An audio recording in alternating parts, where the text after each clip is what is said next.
And as I already mentioned to most of you, I've only recently, I think on Wednesday afternoon, come back from visiting Hong Kong and also Sydney, Australia Sangha Association AGM.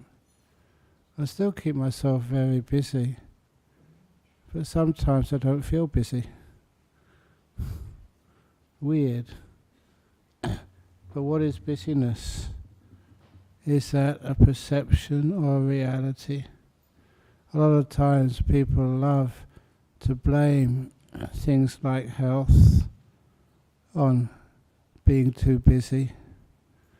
I've also noticed when you haven't got much to do, many people seek something to do.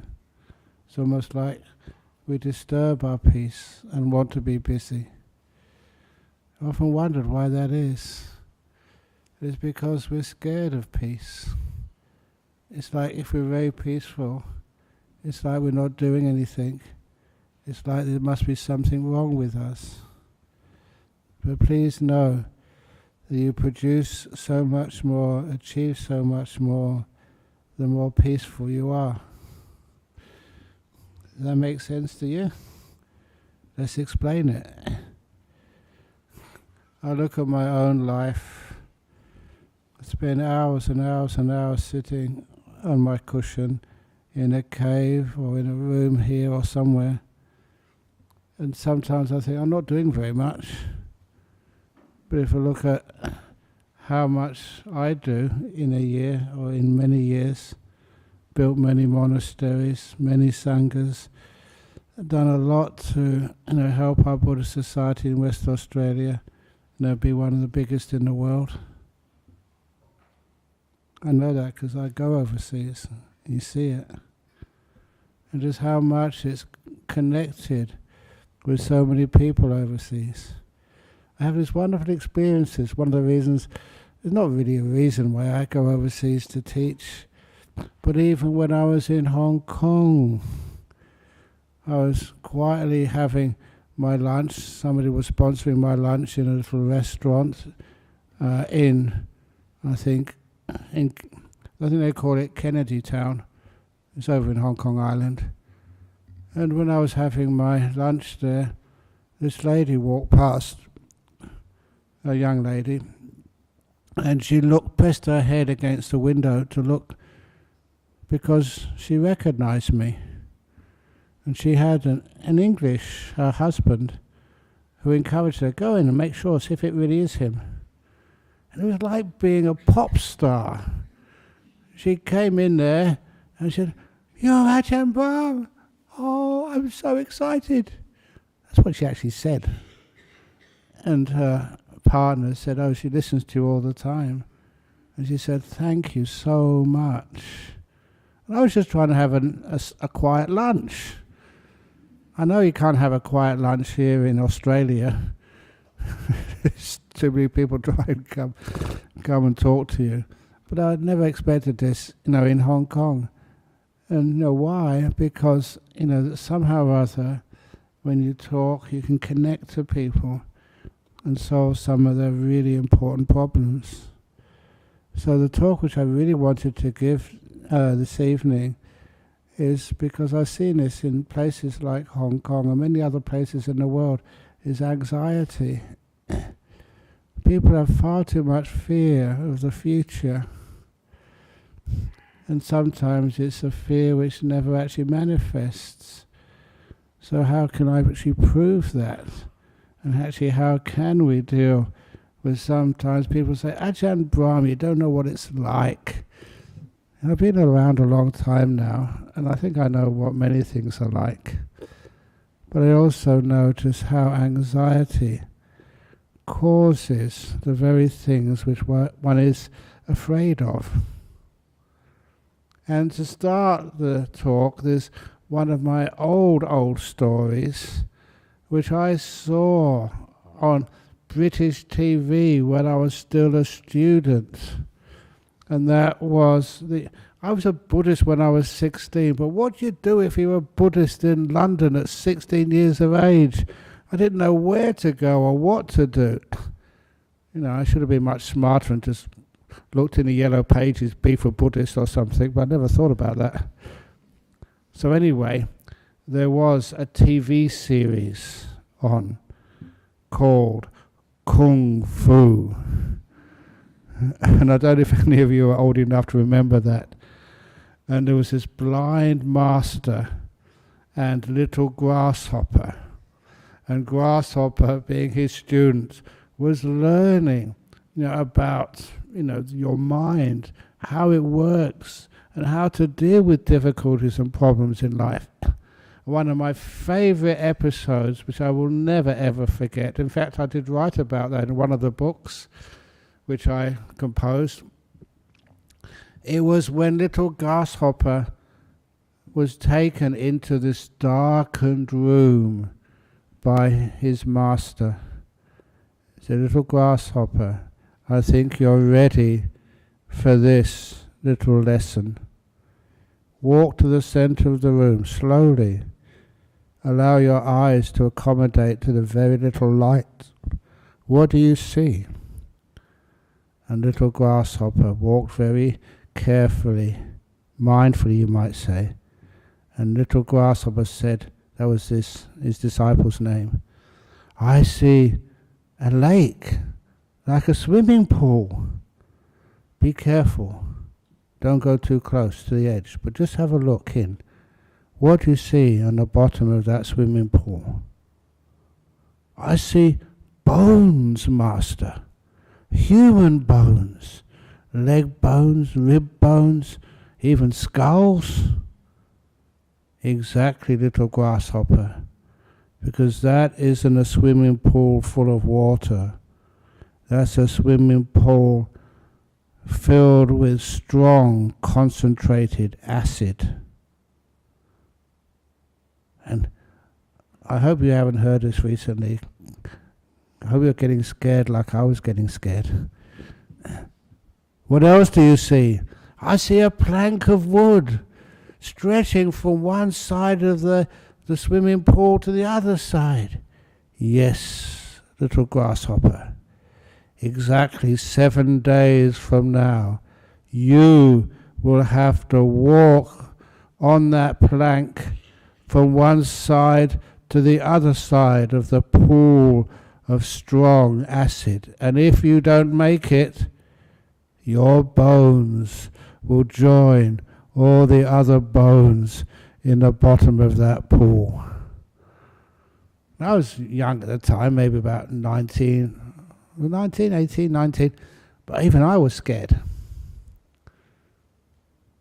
But the master said, "Look, you don't have to worry so much. Don't be anxious, because in the courtyard there is another plank of wood, exactly the same length, the same thickness, the same width, but on 2 blocks of concrete. All you need to do is to practice. For the next 7 days, you don't have to do anything else except practice your balance. You don't have to do any chanting, don't have to do any ceremonies, just practice your balance." So little grasshopper was just practicing his balance every day until he could walk across that plank of wood blindfold or backwards. He could run across it, he could just hop on one leg. But when the day came, when the test would be performed, little grasshopper was not so confident. When he was taken into this dark and spooky room, across this pool of death, he didn't want to go. You could see on the little black and white TV which I had, he turned around to his master and said, "Please, don't make me go." At least that's what his face said. "Go, little grasshopper." So little grasshopper put his foot upon the plank. And there's one thing which you should all know. A plank of wood of a certain length, a certain width, a certain thickness over the courtyard was much wider and shorter than the same size over a pool of acid. That little length of wood stretched like forever for poor little frightened grasshopper. "Walk!" shouted the master. I hope you haven't actually got a copy of that, because there's many things in my stories. I add a little bit every time.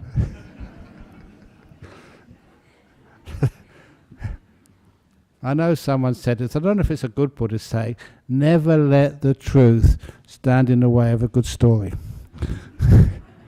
But anyhow, little grasshopper, he started walking. And as he was walking, I just noted, at the time, I remember this, even I was getting anxious, and I was just sitting in a small apartment in London. I wasn't in danger, but nevertheless, the scene invoked anxiety even in me. And as he was walking, you could see he started off confidently. When he got to about a third way across, you could see that his feet weren't as firm as they were at the beginning. You see, he started to shake a little bit. And as he got closer to the middle, he started to even sway. He was losing his balance. And then, I couldn't believe it. It looked like he was going to fall in. I always remembered, this is one of the reasons why I don't recommend watching TV, because that's when they stopped for the commercial break. I thought that was very sadistic. If I had a Buddhist TV channel, I would never do that. Out of compassion, we just finish off and get the unimportant ads to the very end. So we had to do these ads about what's the best toothpaste or the best, I don't know. And this is one of my heroes' lives were at stake. Who cares about what soap powder washes whiter? Poor old grasshopper, his bones would be really white in a few moments. So anyway, as I noticed, whenever you have these, in those days, had the ads, they'd always go back a few seconds before the ad actually kicked in. So I saw grasshopper on the same plank of wood, starting to get very unsure, and his legs started to go weak. He started to sway, and it looked like he was going to fall in. And he did fall in! Went splash into the pool of acid. And this compassionate teacher, be careful what I ever tell you to do, okay? This compassionate teacher didn't go in to try and save him, just laughed his head off. So much for wise teachers. Actually, he was wiser than I thought, because little grasshopper was splashing around. It wasn't burning him at all. He didn't know why. He was really confused. And that's when the master said, it's only water, little grasshopper, it's just water. We just threw the bones in there for special effects. And then little grasshopper understood the lesson. I understood the lesson as well. Why did you fall in, little grasshopper? Fear pushed you in. Anxiety made you unsteady. The thing you are most afraid of, falling in, that's what happened, because anxiety pushed you in. And that's such an amazing story, which I'd always remember to this day.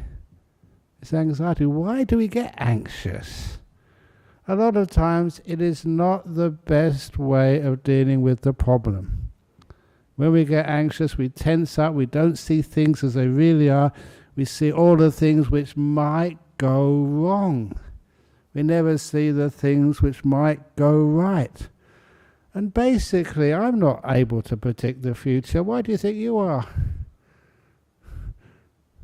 We think, oh my goodness, this is going to be terrible. You make it terrible. You add to the suffering and the problems with anxiety. Only fear pushes you in. And to understand the truth of that is far more true than you can ever imagine. Often when I'm sitting here, I tell you the power of the human mind. Because we meditate first of all, and you go on some of these retreats, if you can find a place to come on these retreats, always well booked out. But if you can, you understand the power of this thing we call the human mind. And I'm going to say this story, which I've said many times, about the hypnotist who touched, when I was at university, he touched one of the students who was put under hypnosis with a nail. It's on the end of a piece of wood, a 4-inch nail. He said, "This 4-inch nail has been heated, it's red hot." And he touched this nail on the student's skin. What happened? Student screamed in pain. You can imagine that. That makes sense to me.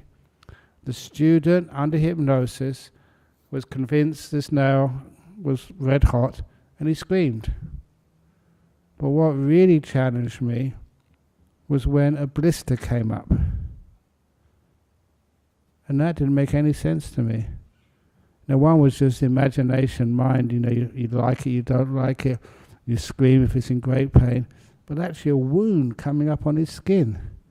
I thought that was impossible. There was no heat on that nail. It was just, you can touch it, even a baby could touch it. But nevertheless, a wound happened. And that just opened up. And when you see it with your own eyes, it's kind of opened up how powerful this mind actually is. And if it can sort of, fear can make things which shouldn't happen actually happen. The one thing we should really be afraid of is fear itself and anxiety. Every time we have this attitude, oh, something's going to go wrong, something's going to go wrong, then it does go wrong. More often than you'd think. Someone told me years ago, the most scary thing a human being can do is give a talk in public. And that's my life. I'm always giving a talk somewhere in Hong Kong or in Sydney a few days ago. And even when I came back from Sydney and in the afternoon, really tired, bit jet lag, 3 hours difference in New South Wales, the monks asked me, "Do you want to give a talk?" I said, "Okay, why not?" What's the difference between just being around a coffee table and talking to your friends and sitting in front of a microphone and talking to your friends? You're my friends. If you don't like it, there's the door. At least you're not allowed. You know why in many auditoriums you're not allowed to bring in any food? That's so you don't have anything to throw at the speaker when he tells that's the same bad joke which you heard yesterday. I was going to say last week, but they're usually much more common telling of bad jokes again. But nevertheless, it's the fear, the anxiety actually stop people performing. And when was the last time you saw me anxious before I give a talk? Have you ever been anxious when you're having a cup of coffee with your best friend? You're not anxious at all. You're just enjoying each other's company. And honestly, that's how I deal with any fear of public talking. I'm enjoying your company here and having a bit of fun at the same time.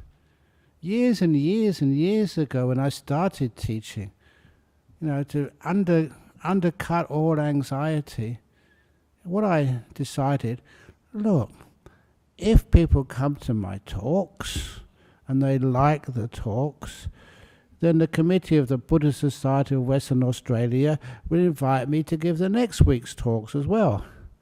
But if I really stuff up this week, you'll have to find somebody else to come next week. And that'll be even better. I can have a nice retreat, relax. Okay, so see what happens next week. If you want me back here. But it's not just with giving talks. when you relax, you don't ask anything back. I relax. The talks become much better when you don't sort of put so much tightness and tension on yourself.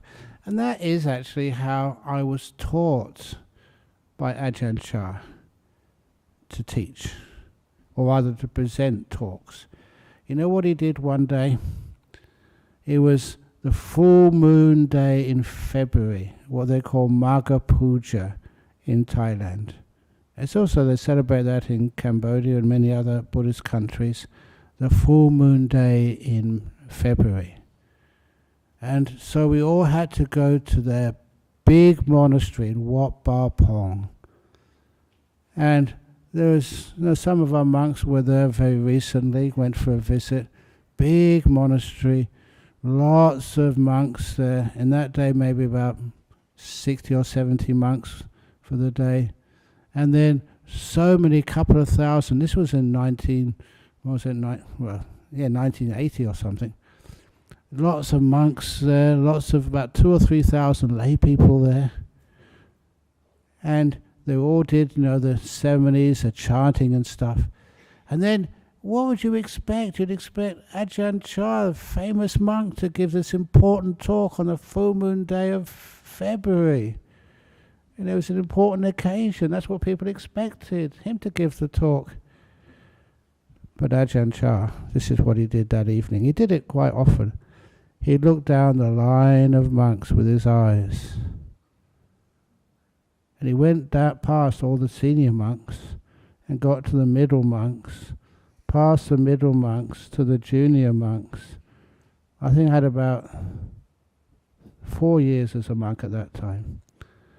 He went to me, and I was very anxious. Please, eyes, carry on. He went past me. His eyes went down towards the end, like, phew, that was a close call. And then his eyes went back up again. And I'm only telling this story because he stopped at me. Brahma Wangso, get up and give the talk. In Thai. Whoa, that was a tough one. For 1 hour, I had to give a talk in Thai language to all these couple of thousand lay people who came to the monastery for the special evening talk on one of the biggest ceremonies of the year. Worse than that, your teacher was listening to you. But anyway, I thought, first of all, well, he told me to do it, it's his fault. So I took no responsibility. Just like this morning, there was some Sri Lankans came to offer dana, and they had the kids were there, and the kids were like doing NAPLAN tests this morning or something. And as they were doing this NAPLAN test this morning, I said, look, you don't have to worry about anything. Don't be anxious. They said, but it's a test. We've got to do well. I said, look, it's your teacher's fault if you don't do well. It's not your fault. They're the ones responsible for your education, not you. They kind of like that argument. And it's true, isn't it? If you don't do very well at school, your teachers, they're to blame. That makes sense?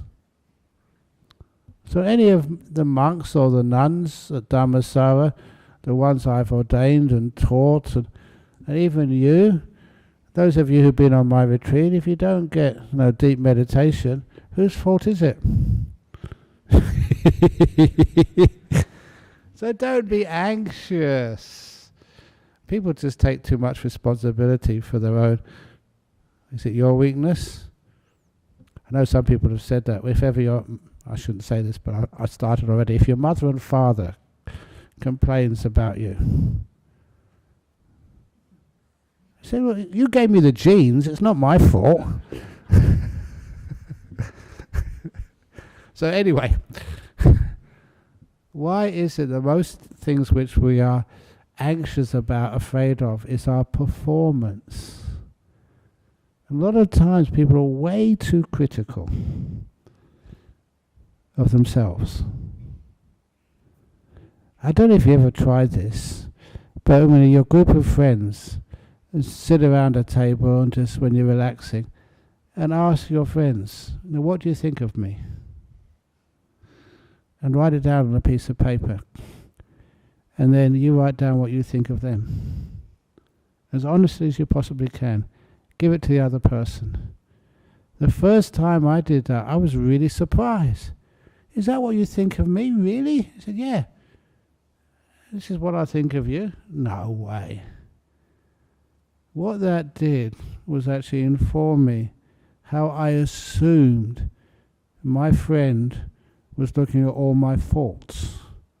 I could see them, and I thought that everybody else could see them. And that's what I thought they thought of me. But they thought something much kinder than I ever thought about myself.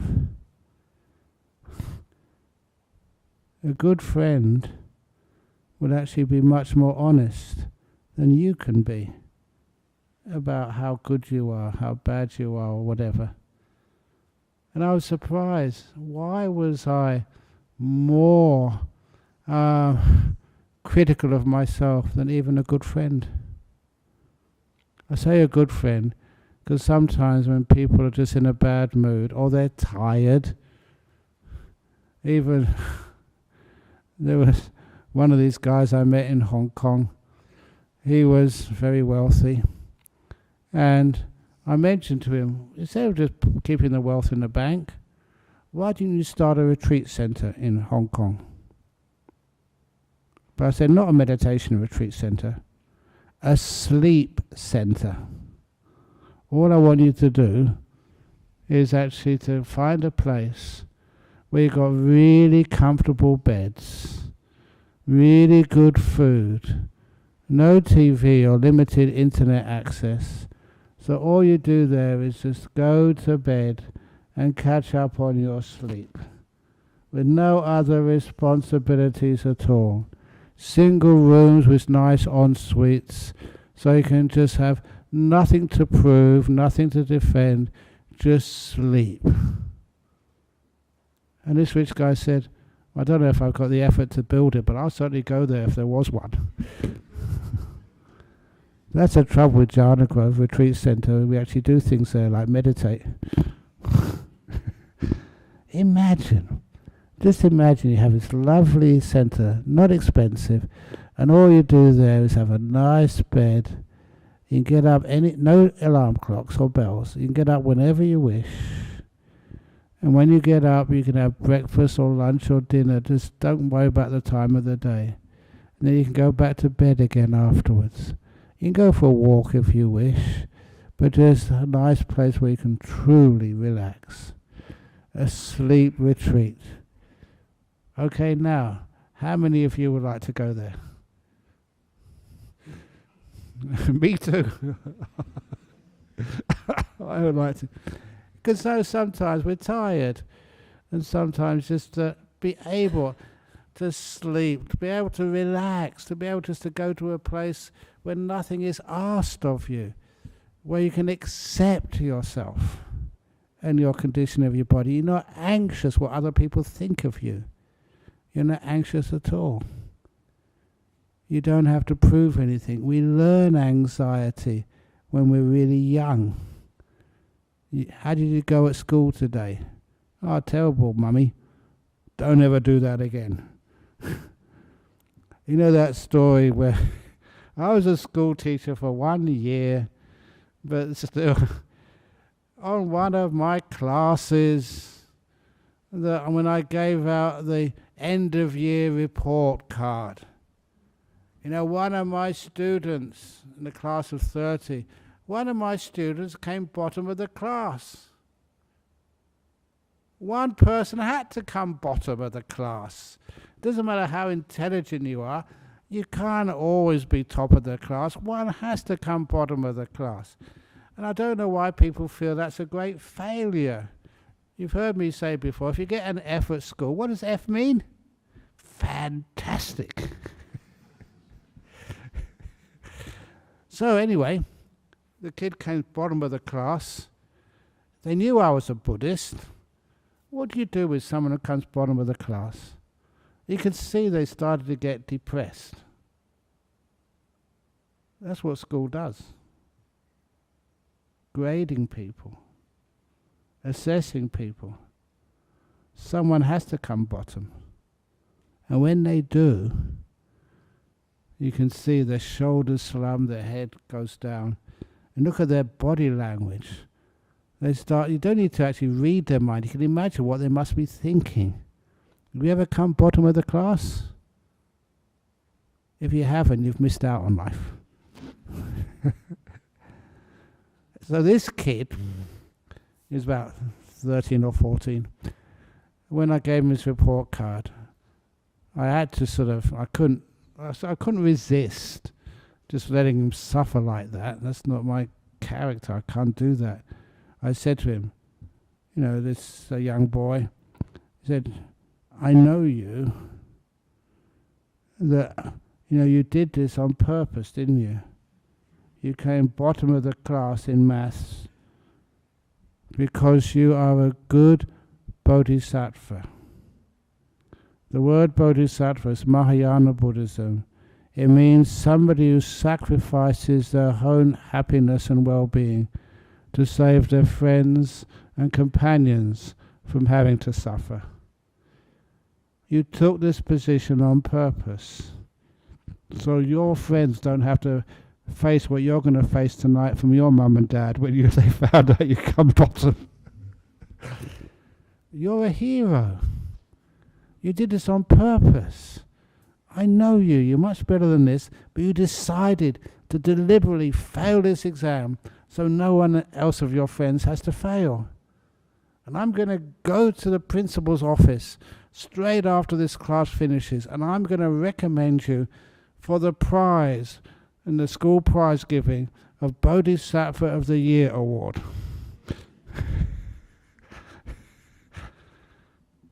And I think I'm looking at some of your faces, and that's kind of like he looked at me.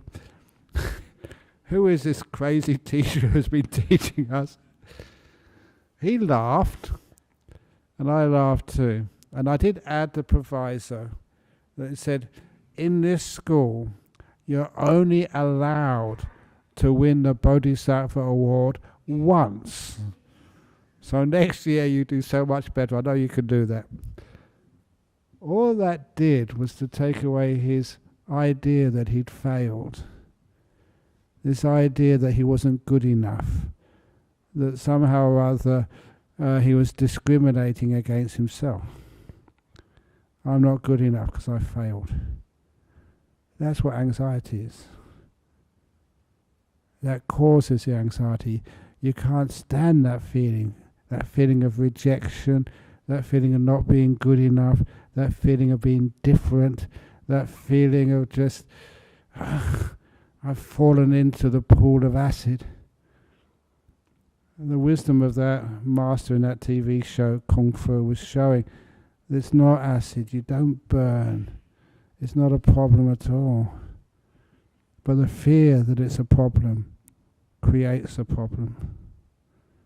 So whenever you're anxious, honestly, nap plan, if you fail the nap plan test, you fail the year 12s, the year 11s. How many kids who failed university became billionaires? Steve Jobs, I think even Albert Einstein, Michael Dell, Mark Zuckerberg. If you've got a kid and not doing well at university, don't interfere. They could be the next billionaire. And mummy and daddy won't have to work again. In our committee, we can build whatever we want. You see, when you turn it around, looking at it a different way, AjahnBrahm, and I go back to you. So you have all these other things which we're anxious about. Anxious of losing your job. Are you anxious of losing your job? And how many people come and complain they work too hard, they've got no time to come on a meditation retreat, they've got no time to do this, got no time to do that. If you lose your job, you have all this time. So any of you who have lost your job recently, listen. This is meant to be. This is, from the heavenly beings they made you lose your job. You know why? So you can join our committee of a Buddhist society in Western Australia. A lot of the time I ask people, can you join our committee and do this and that? I said, no, I'm too busy. Now you've got no excuse. You can join our committee because you've lost your job. All for a purpose. There's always meaning towards everything. If you think right. But anyway, so you can see that's one reason to overcome anxiety. A lot of things we're afraid of. That what I was mentioning over in Hong Kong was the 2 bad bricks in the wall story. That's such a simple story, and I say it every other week, but it's a powerful story. And a lot of times I do my research and I ask people, am I telling those stories too much? And they say, no, we need to be reminded. The 2 bad bricks in the wall, in this context of anxiety, we look at the future and we just see the mistakes which might happen, which are real, it could happen. But how many of us look into the future and look at the beautiful things which might happen? The wonderful things, the kind things, the compassionate things. Look in the future with a positive mind state. To be kind to the future. Because sometimes people say, no, you've got to be kind to beings or people. No, you can be kind to things and to concepts as well. The kindness to things story. Just out here one evening on a Saturday, the youth group had just finished their meeting together. And after they'd finished, they were supposed to go to the beach. It was the summertime. Part of actually being a Buddhist is not just being monks and nuns and meditating. It's actually finding good friends. Not all of you will ordain. Some of you losing your hair. But some of you want to find nice partners in life. So, encouraging them going down to the beach, for some fellowship. And the car was stuck right in front of our hall here. What's wrong? And they said, well, we've got all the stuff in the boot of the car, but they can't open the boot of the car. They put the key in, but it won't turn. And they asked me, AjahnBrahm, you're a big monk. Can you please use your powers to open the boot of the car? Should I? Should I be anxious? Maybe I fail, and then I lose my reputation. If it opens, then I get another reputation. Whenever any of you get your boot locked in the car, you'll ask me. So what I did, the lady who asked, she's not here this evening. I'm just quickly looking, make sure. Some of you know her, Ronnie. I'll always remember this. I said, I will open the boot of that car if you promise you'll become a bhikkhuni, a fully ordained Buddhist nun. She was really a bit sort of heedless. So she said, yes, okay. He said, if you open the boot of the car, I'll become a Buddhist nun. So I asked for the key, put it in the lock, turned the lock, and it opened straight away. Honestly, it did. She was the one who was anxious now.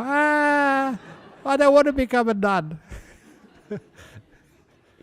She never needed to be anxious because in our youth group we got people from all sorts. We're talking about over in the ASA conference. That was in the Nantian temple, the Fo Shan Mahayana nuns there. And they were also complaining, we can't get young people to join up. This is how you get young people to join up. Make a promise they'll become a bhikkhuni if we can open the boot of their cars. Anyway, so I had her. she'd have to become a bhikkhuni. But you know what?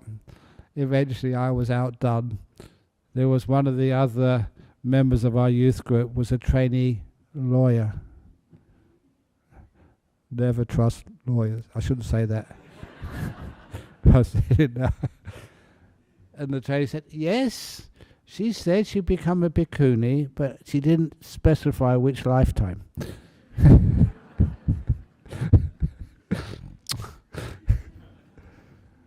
That was good. Why do we always think we can predict the future? And we always think what we predict is something terrible. That's one of the reasons why, you can't predict the future at all.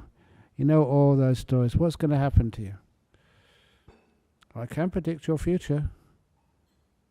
If you promise you become a bhikkhuni, then I can predict your future, and I guarantee it will be absolutely true. Because Ajahn Chah used to do this. To cut the narrative short, he decided to read the lines on somebody's hand. Have you heard about that? You can actually predict the future by seeing what lines you have on your hand and which way they go. I remember him doing this. Ajahn Chah was really fun to be with. He was innovative. And he said, no other monk's done this before. These are not supposed to. It's against our rules, but he did this. He read this man's future by tracing the lines on the palm of his hand. And this guy was just so excited, so wound up. Really? You're going to tell my future? Yes. And look, I'm a very good monk. I won't lie. Yes, I know. This is so exciting. What's my future going to be? When he finished, he told this man, your future. Say, yeah. And I won't make a mistake. Yes, I know. Get on with it. Your future, sir, is uncertain.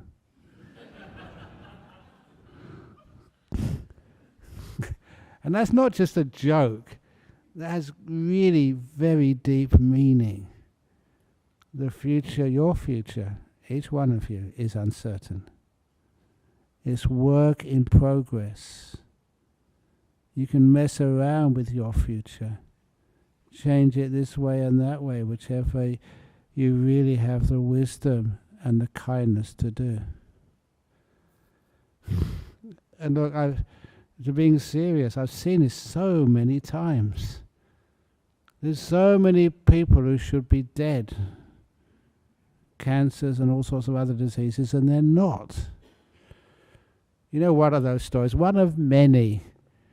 That a few years ago, I was called up to go to the ICU in Royal Perth Hospital. There was an elderly Chinese gentleman who was in a coma, was dying. And the family just almost, they said, please come as soon as possible. We don't know how long this fellow's got to live. And so I went in there and I rushed, all the way from Bodhinyana Monastery to Royal Perth, and then went into the ICU. And I never actually talked, to the family. But, I was told that these were all his family from all over the world had come, to the senior member of their family one last time, basically to see him off. And they only found out afterwards they'd already arranged the funeral. He wasn't dead yet, but his death was certain. It was sure. They didn't understand the power of the Buddhist monks. It's a wonderful experience of uncertainty. So I went there and did the chanting. I must have had been really, powerful mood that day. And I chanted and I chanted and I chanted. He came out of coma. He survived. And I really thought, wow, it's like miraculous. I thought, they're going to be so happy with me. They were not happy. They told me off. Usually they give these little donations afterwards. I got no donation at all. what they told me. He said, look, we've taken time off work. We're just big businessmen. And we we've lost a lot of money coming all the way over here. We arranged a funeral already. We have to cancel that. And he's old anyway. It'll only be another 6 months or so. We'll have to come back again. But next time we're not inviting you.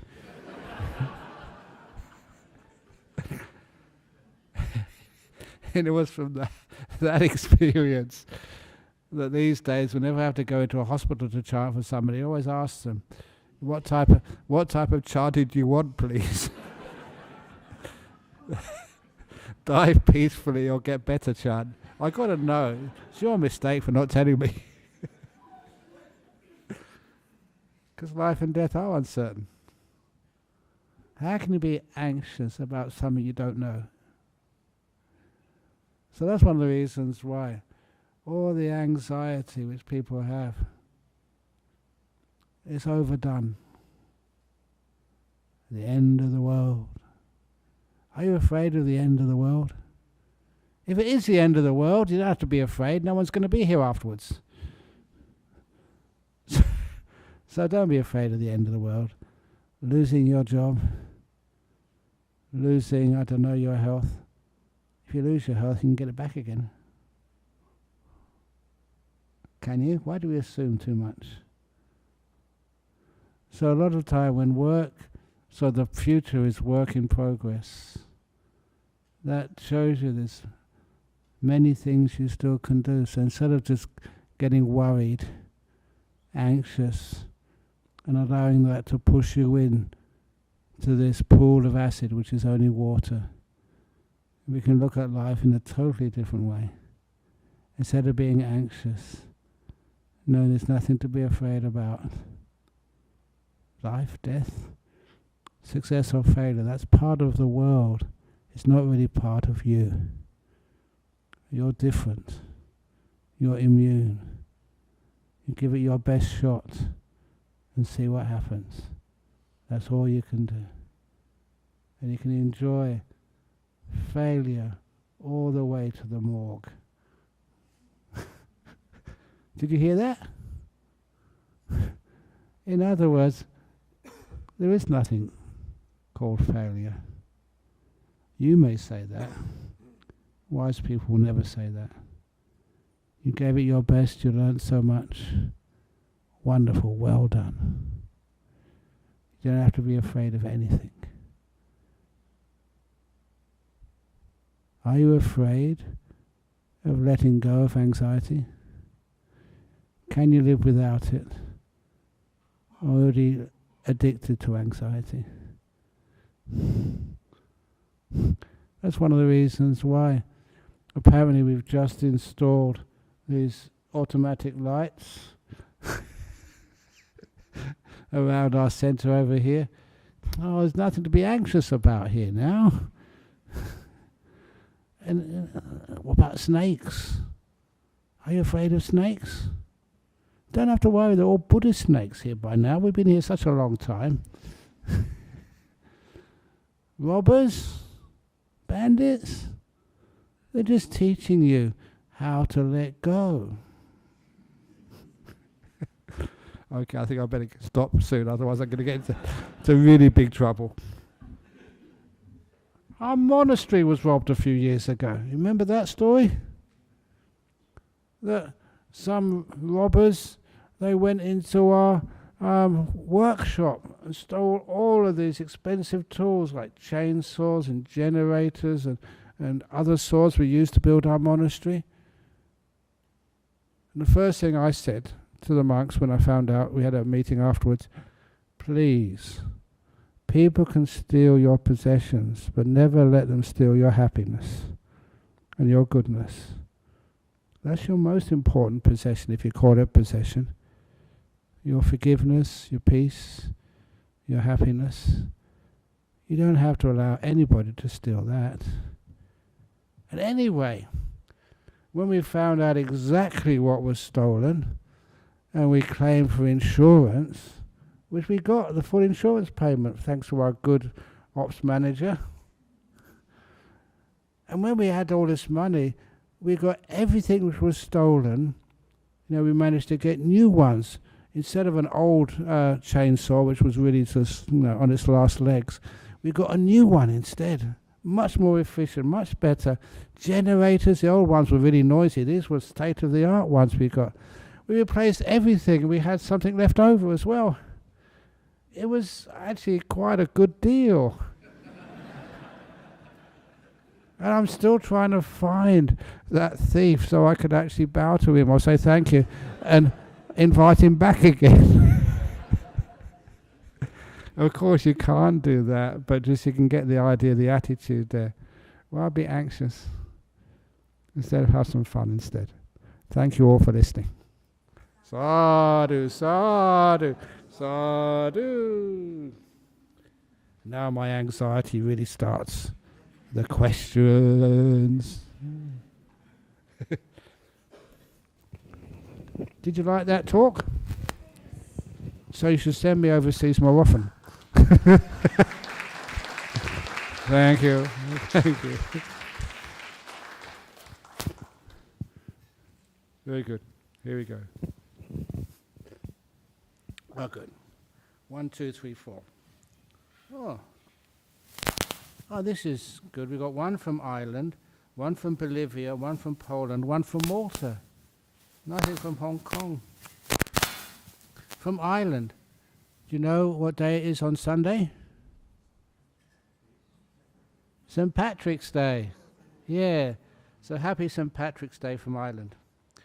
Dear AjahnBrahm, I love BSWA online Sangha, but I feel I need an in-person Sangha for my practice. But there isn't anything near me. What do you suggest? Thank you very much. Come to Perth. That's the interfaith wisdom which I learned. If the mountain, if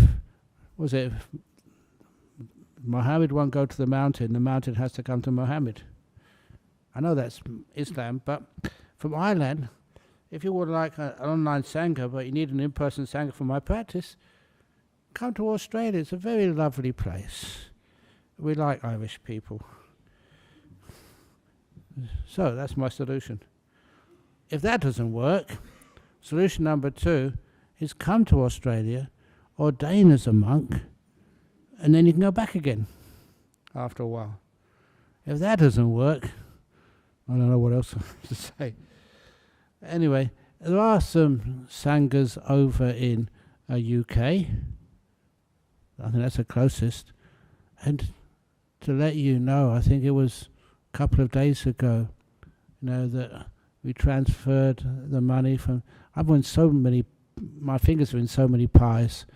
This was the Anukampa Bhikkhuni project, the nuns' monastery just outside of Oxford. Beautiful location. And they finally, I think, did the transfer of money and the transfer of deeds. It's now been secured. The first Bhikkhuni monastery in UK.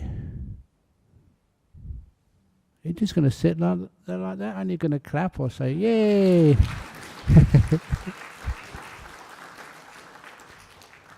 So that's not that far away from Ireland and to Oxford, when it's closer than Perth anyway.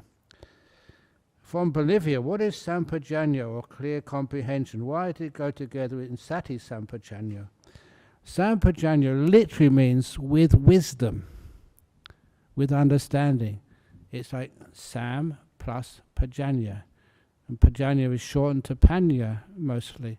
When you understand Pali Sanskrit, it's pretty easy to understand. In the context of Satipatthana, it means to doing things but understanding why you're doing it. What's the purpose of it? You're not just meditating. Like some people practice meditation or mindfulness training so they can shoot bullets at the enemy with more accuracy. That is not with wisdom at all. So instead, why are we doing this? To create a better human being, a better world, a better community. That's the Sampajanya, the why you're doing this, the wisdom which should always go together with mindfulness. And in my particular case, I emphasize to have that kindness. When you have that kindness, which is wisdom, then you find the mindfulness is easier to do and more powerful in its results. You can never open the boot of a car without kindness. I don't know if other people experience that, but no, sometimes when I was working hard over in Bodhinyana Monastery, basically building it, we had a cement mixer. And half that monastery was built with that cement mixer. And sometimes when it got old, no one else could get it to work. I could always get it to work. It's kind of weird. It was like we had a relationship together. And sometimes I would just be kind to it, like even stroke it. I know you've done a lot of cement in your life, cement mixer, but just we really need to make this hut for another monk. It would work. Have you ever seen that with like kindness and machines? I have, and it's just wonderful to be able to realize that the world is not just science. And I was a theoretical physicist, remember. There's much more to it than just cause and effect. It's just the mental cause and effect is also important. Anyway, from Poland, I have to meet at the lawyer's office with the person who caused me pain in the past. I've already forgiven them, but fear that this meeting may reopen old wounds. How to prepare myself? Start to maybe think that the fear that the old memories will not open old wounds. That's also a possibility. Keep your mind open to the positive possibilities. I often say always be positive, but I must admit when I went to this ASA conference over in Sydney, I couldn't be positive. I had to do a COVID test before they'd let me in. So I decided now I'll be negative. And I was. So someone who caused you pain in the past, that is the past. For goodness sake. Don't be a prisoner of your past. So they caused me pain in the past, but why do they have to cause me pain in the present? It's not always they look the same person, but they change, just like the river. You see the Swan River, the Thames River, or whatever river you're living close to. It looks the same, but it's actually totally different. The water has flown through. Learning, change has happened. Lastly, from Malta. Monastics cannot dance, nor swim or run. Yet physical activity is a form of kindness to oneself. Depends how old you are.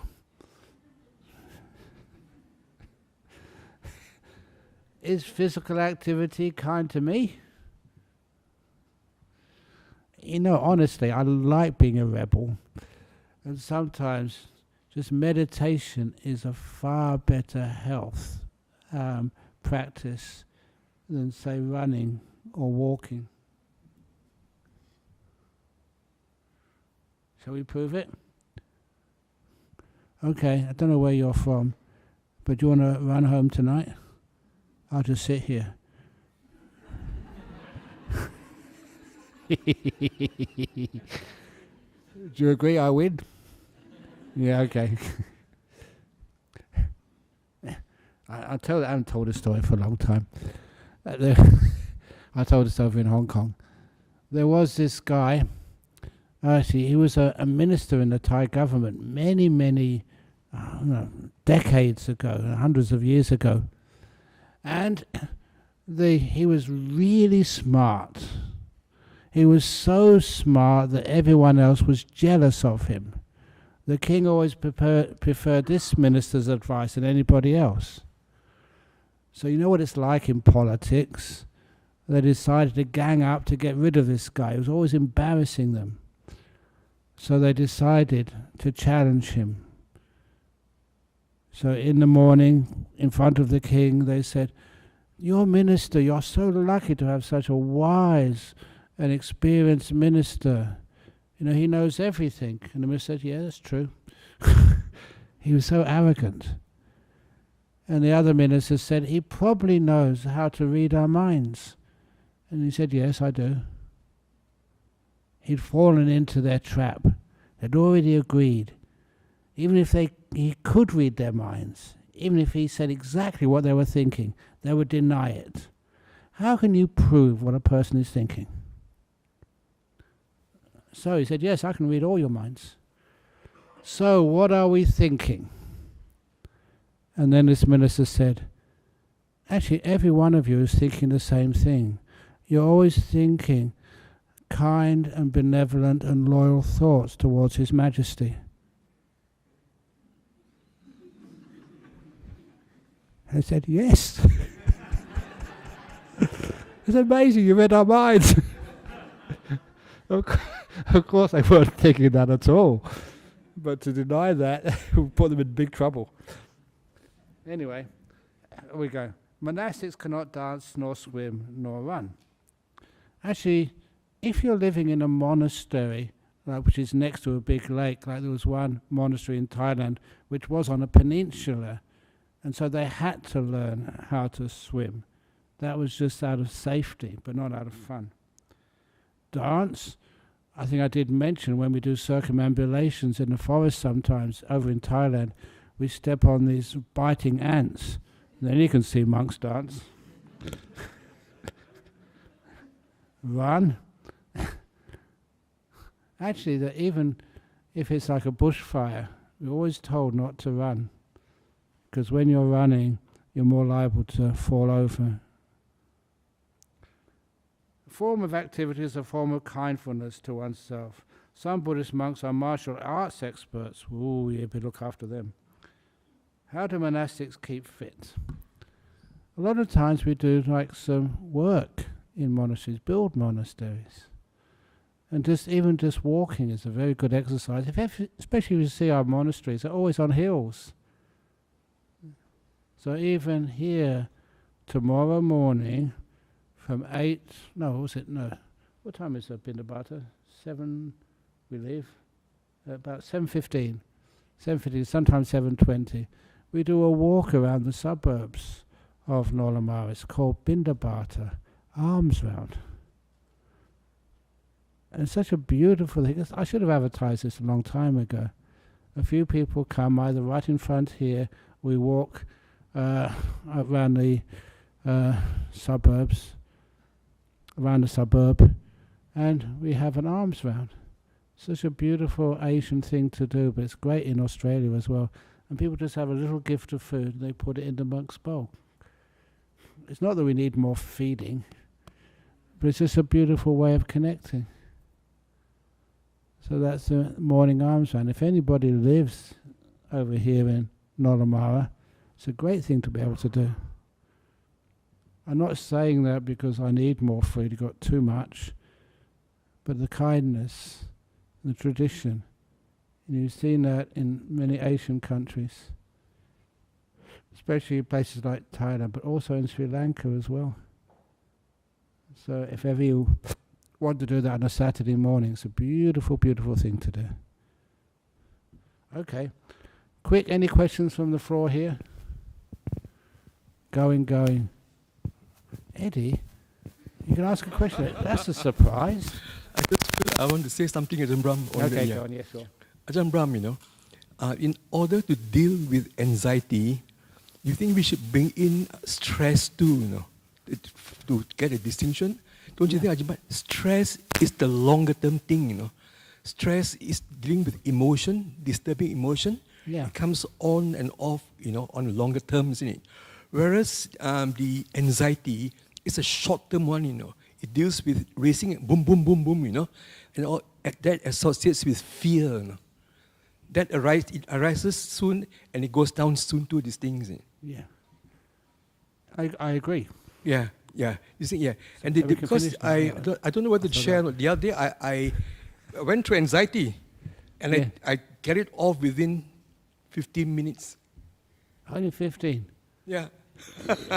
So next time you have to beat your PB, your personal best, and do it in 10 minutes. You are a practitioner. You know. Oh, it comes so quickly.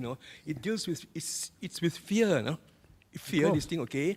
And then the thing is, you have to sort of bring in all. It's from the mind, So you have to solve the problem very quickly. Yep. It's fear. It's not the real thing. It's to fear. So you bring in the knowing that the mind is under control. This thing, and then the 8 winds do not be moved by the 8 winds. Praise, blame, all profit, loss, and all these things. And then the Buddha was telling us, if you have any problem, don't keep to heart, talk it out, Deal with the situation, this thing, okay? How do I say? Use equanimity too, the teaching, okay? And then it's sort of, you are under control, this thing. And once it is, that it is just, by talking out this thing, I won't go into detail, okay? You can solve the problem very quickly. Excellent, yes. Yeah. Thank you. Sorry, I hope I don't annoy people by asking questions or bringing the comment. No trouble. Thank you. Eddie, we'll have to invite you to give the talk next Friday. Thank you very much, AjahnBrahm. Nice. Okay, quick one, yeah? To have a private consultation in any capacity? There is, but sometimes that's a difficult thing to do this time of night. I didn't necessarily mean tonight, but at some stage. Yes, but how many monks are there here? And how many people are here? So we sometimes get really overloaded. So I'm not quite sure when that can be arranged, but it can be done. But it's sometimes easier just to ask the question. Because one thing which I've found, that most people have the same problems. So whenever we have these question boxes, people ask the same questions. So sometimes if you can ask the question, then it means that it's shared with so many other people. I can ask the question, but I don't want to inspire anxiety. Okay. That's why I choose to keep it to myself. What you can do next time, I know somebody did this here once, they didn't have a chance to ask the question, so they actually typed it in on their computer, and it was on this computer over here afterwards. Okay. And they said it was like, I think they said Mohammed from Saudi Arabia, and it was just somebody sitting over here. And they thought that they was very smart. They said that way they're sure to get their question answered. Okay. Sure. So next week you can type in the question next week, and you can actually say Donald Trump from Mar-a-Lago, and I'm sure will be answered, or something like that. Okay, so. It's a bit over time, but anyway, thank you again for listening, and I hope you found it useful for another one. Okay. Oh, please, you can ask your question, but then I'm going. No, it's okay. You can ask your question. How do you let go of your attachment and anxiety around physical pain? Physical pain. Look, physical pain is very much in the present moment. You can imagine what it's going to be like next, but sometimes it's totally different. Look, one of the earliest experiences I had as a monk was having really, really, really bad toothache. Okay, it's only toothache, but for me that meant I couldn't sleep that night, and I couldn't even meditate on my breathing. I couldn't even walk slowly. There was thank goodness, there was no medication in the medicine cupboard of this monastery. It was a young monastery, very poor. So I was stuck with this pain in my tooth, and my whole jaw was exploding, and I didn't have anything to do. All my options were just finished. I didn't know what to do. But I did remember hearing, not just from an Ajahn, from many people, telling me, let go. That's just the words. But then you did it. You had no choice. And that's one of the reasons why it worked. There's no other option. So I kind of say thank you for putting me in this situation where you can't go forward, you can't go back, you can't stand still. You let go.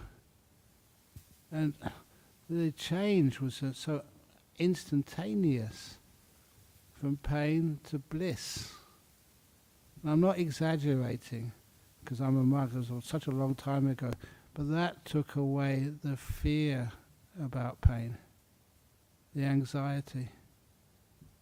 You know that pain is something, please excuse me, this is my experience, pain is something we add to our experience. And if we know how to let go, if we have to let go, we've got no choice but to let go, it can vanish. And I can't convince you of that, but if you actually do it, you're never afraid of pain anymore. You don't like it, you try and avoid it, but in the very end you know that you can turn off on that letting go button and it vanishes. Thank you. Okay, so now I'll keep my promises so we can bow 3 times. And then those who wish to stay can stay, those who wish to go can go, and that includes me.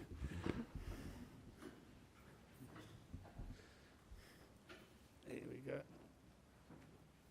Oops.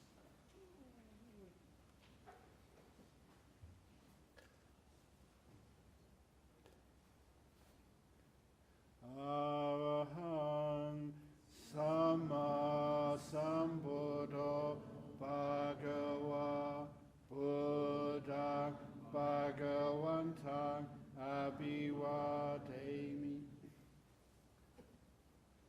Suakato Bhagavata Dhammo Dhammang Namasami Supatipano Bhagavato Sawaka Sangho Sanghang Namami.